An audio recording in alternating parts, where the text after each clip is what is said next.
Super star Krishna నట జీవిత విశేషాల గురించి మనం తెలుసుకుంటున్నాం.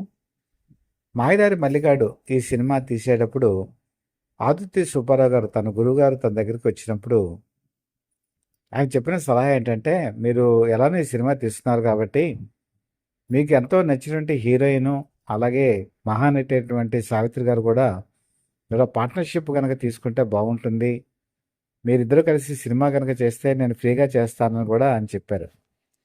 ఆయన మాట ప్రకారం ఆదిత్య సుబ్బారావు గారు మహానటి సావిత్రిని కూడా పార్ట్నర్షిప్ చేర్చుకుందామని చెప్పి ప్రయత్నాలు చేస్తే ఆవిడంత సుముఖత చూపించలేదు. కారణం ఏంటంటే ఆవిడ ఆర్థిక పరిస్థితి అప్పటికి సరిగా లేకపోవడం ఒక కారణం అయితే, అప్పటికే ఆదిత్య సుబ్బారావు గారు హిందీలో చేసినటువంటి సినిమాలు సరిగా ఆడకపోవటం, అప్పులు ఊబులు ఇరుక్కుని ఉండటం, ఇద్దరు కూడా ఒకే రకమైనటువంటి పరిస్థితుల్లో ఉన్నారు.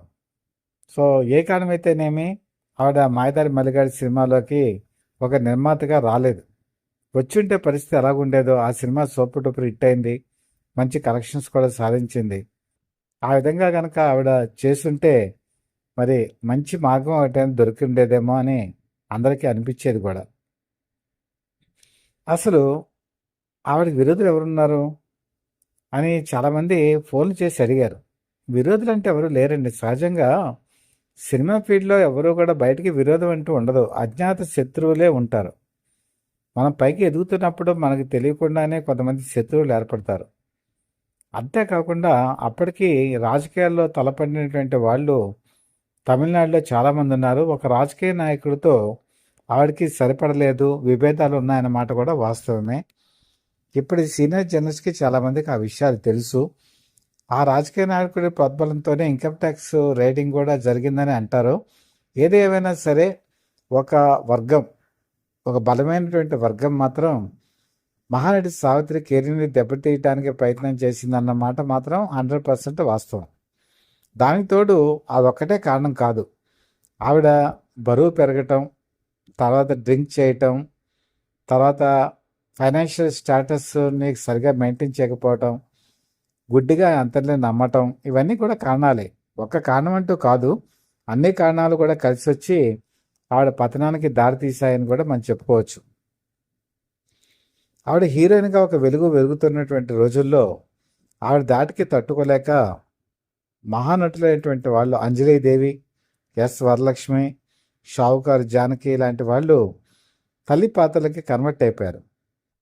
ఎప్పుడైతే ఈవిడ హీరోయిన్ క్యారెక్టర్ నుంచి తల్లి క్యారెక్టర్కి వచ్చారో అప్పుడు వాళ్ళు తమ ప్రభావం చూపించడం మొదలుపెట్టారు. హీరోయిన్గా అంజలీదేవి ఆమె దాటికి తట్టుకోలేకపోయినా తల్లి క్యారెక్టర్స్లో మాత్రం సూపర్ సక్సెస్ అయ్యారు. అలాగే షావుకారు జానకి తీసుకున్నా, ఎస్ వరలక్ష్మి తీసుకున్నా, వీళ్ళందరూ కూడా చాలా మంచి ప్రభావం చూపించారు. దీంతో ఆవిడ తల్లి క్యారెక్టర్స్లో కూడా అంత సక్సెస్ కాలేకపోయారు.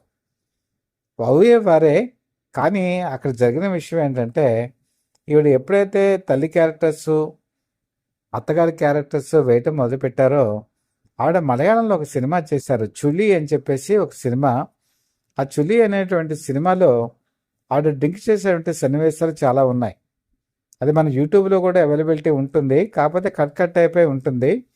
ఆ మలయాళం సినిమా పోస్టర్లు తీసుకొచ్చి మన తెలుగులో ఆవిడ డ్రింక్ చేసేటువంటి బాటిల్స్ పెట్టి, పోస్టర్లు పెట్టి అన్ని చోట్ల కూడా అతికించడం మొదలుపెట్టారు. ఇది ఎవరు చేశారు? ఆ రోజు ఆమె పడినటువంటి ఒక బలమైన వర్గం. ఎప్పుడైతే మహానటి సావిత్రిని పాండవ వనవాసం లాంటి సినిమాల్లోనూ, లేకపోతే నతరశాల లాంటి సినిమాల్లోనూ, లేకపోతే మంచి మంచి సినిమాల్లో మంచి మంచి క్యారెక్టర్లో చూసినటువంటి ప్రేక్షకులు ఒక్కసారి ఇలాంటి క్యారెక్టర్స్ లేకపోతే ఇలాంటి వాల్ పోస్టర్లు చూసి ఒక్కసారి కినులైపోయారు. మహానటి సావిత్రి ఏమిటి, ఈ క్యారెక్టర్స్ చేయడం ఏంటనే ఒక భావన వచ్చేసింది. అప్పట్లో సోషల్ మీడియా లేదు. అప్పట్లో వాల్ పోస్టర్లు చూసి ఏదైతే మనసులో అనుకుంటారో అదే వాళ్ళ భావన మనసులో ఉండిపోయేది. దాంతో ఒకసారి నెగటివ్ ఫీలింగ్ అనేది జనంలోకి వెళ్ళిపోయింది. ఎప్పుడైతే నెగటివ్ ఫీలింగ్ వెళ్ళిపోయిందో నిర్మాతలు కూడా వెనకడుగు వేయటం ప్రారంభించారు. అంతవరకు ఆవిడకి అత్తగారి క్యారెక్టర్లు ఇద్దాము, లేకపోతే అమ్మ క్యారెక్టర్లు ఇద్దాము అనుకున్నటువంటి నిర్మాతలు కూడా ఎప్పుడైతే ఆవిడకంటే రెమ్యునరేషన్ తక్కువగా అంజలీదేవి, పండ్రీబాయి ఇలాంటి వాళ్ళు దొరకటం మొదలుపెట్టారో వాళ్ళకే క్యారెక్టర్స్ ఇవ్వడం ప్రారంభించారు. మరొక ముఖ్యమైన విషయం ఏంటంటే ఆవిడ ఎక్కువగా చెన్నైలో ఉన్నటువంటి స్టూడియోస్లో మాత్రమే షూటింగ్ చేసేవాళ్ళు. ఆ రోజు సూపర్ స్టార్ కృష్ణ సినిమాలైనా, సోన్ బాబు సినిమాలైనా, అక్కినే నాగేశ్వర సినిమాలైనా, ఎవరివైనా సరే మీకు అవుట్డోర్ షూటింగ్లకి ఎక్కువగా వెళ్ళేవాళ్ళు. చాలా సినిమాలు అవుట్డోర్లో జరగటం మొదలుపెట్టాయి. అవుట్డోర్ షూటింగ్లకు వచ్చి చాలా కాలం పాటు ఉండేటువంటి పరిస్థితి ఆ రోజు మహానటికి లేదు. దాంతో చాలా పాత్రల్ని వదులుకోవాల్సి వచ్చింది. తర్వాత వెళ్దామని చెప్పి అనుకున్న తరుణంలో ఆవిడకి వేషాలు తగ్గి పునాదిరాళ్ళు లాంటి సినిమాలు ఆవిడ అవుట్డోర్కి వెళ్ళినా కూడా అంత అవకాశాలు రాని పరిస్థితి వచ్చింది. కాబట్టి ఒక్కొక్కసారి పరిస్థితుల ప్రభావం మనుషుల్ని చాలా ఇబ్బందులకు గురి చేస్తాయి. చివరికి అత్తగారు ఇలాంటి పాత్రల నుంచి చివరికి ఆవిడ ఇంకా చిన్న క్యారెక్టర్లకి దిగిపోయారు. జగన్మోహిని లాంటి సినిమాకి వచ్చేప్పటికి ఆవిడ చాలా చిన్న వేషాలు వేసేటువంటి పరిస్థితికి వచ్చారు. గోరింటాకు సినిమాకి వచ్చేటప్పటికి ఆవిడ పాత్ర చూసి చాలామంది బాధపడ్డారు, కళ్ళమ్మటి నీళ్లు పెట్టుకున్నారు. సూపర్ స్టార్ కృష్ణ కూడా ఆవిడకి అనేక సినిమాల్లో అవకాశాలు ఇప్పించారు, తనకు తెలిసిన నిర్మాతల దగ్గర నుంచి. అలాగే విజయమ్మలు కూడా ఆవిడకి వేషాలు ఇప్పించారు. అలాగే మనం బాగా చెప్పుకోవాల్సిన వ్యక్తి దాసరి నారాయణరావు గారు, ఆయన కూడా తన సినిమాల్లో వేషాలు ఇప్పించి ఆవిడకి ఎంతవరకు చేయాలో సహాయం అంతవరకు చేశారు. అలాగే నటభూషణ సోన్బాబు కూడా తన సినిమాల్లో ఆవిడకి వేషాలు ఇప్పించి తన కృతజ్ఞత చేసుకున్నారు. ఇది ఇలా చేయలేదని కాదండి, ప్రతి ఒక్కళ్ళు కూడా చేశారు. కాకపోతే అది అక్కడికి రాలేదు అంతే. ఆ విధంగా మహానటి సావిత్రి సూపర్ స్టార్ కృష్ణ మాటలు వెనక మరి చివరికి చాలా ఇబ్బందులు పడవలసిన పరిస్థితి వచ్చింది. సూపర్ స్టార్ కృష్ణ కదండి, చాలామంది సన్నిహితులు చెప్పిన మాటే. ఇక్కడ ఈయన జీవిత చరిత్ర కాబట్టి మీకు ఇంత పర్టికులర్గా చెప్తున్నాను. కాబట్టి మనం నేర్చుకోవాల్సింది ఏంటంటే, పరిస్థితులు బాగున్నప్పుడే మనం అంతా కూడా చక్కదిద్దుకోవాలి, కూడబెట్టుకోవాలి, అలాగే నిలబెట్టుకోవాలి. ఇదే సూపర్ స్టార్ కృష్ణ మహానటి సావిత్రి జీవితాన్ని నుంచి నేర్చుకున్నారు. తన జీవితాన్ని అలాగే నిలబెట్టుకున్నారు. తన వంశాంకురాలైనటువంటి బిడ్డల్ని చక్కగా పెంచుకొచ్చారు. ఈరోజు సూపర్ స్టార్ మహేష్ బాబు ఆదర్శప్రాయంగా నిలిచారు. మరి గనక చూసుకుంటే మరి జయకృష్ణ వారసుగా రంగప్రవేశం చేశారు. రాబోయేటువంటి కాలంలో మరిన్ని మంచి సినిమాలు కూడా అతను చేస్తాడనే నమ్మకం అభిమానులకు ఉంది.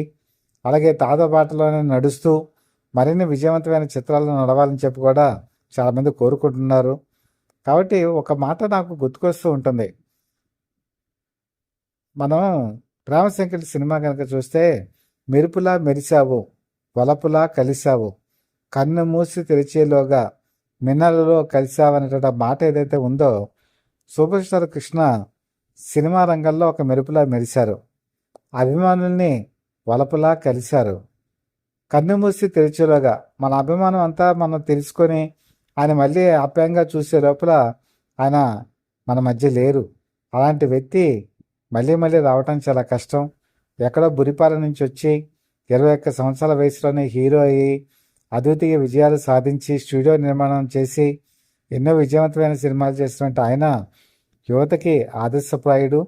యువత ఆయన మార్గంలో నడవాలని చెప్పి పాజిటివ్ మెంటాలిటీ పెంచుకోవాలని చెప్పి మనస్ఫూర్తిగా కోరుకుంటూ, మరి ఈ వీడియో కనుక మీకు నచ్చిందా?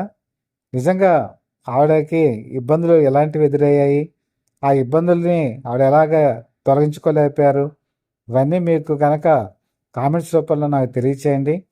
మీకు కనుక ఇంకేదైనా ఫర్దర్ ఇన్ఫర్మేషన్ ఉన్నా కూడా నాకు తెలియచేయండి.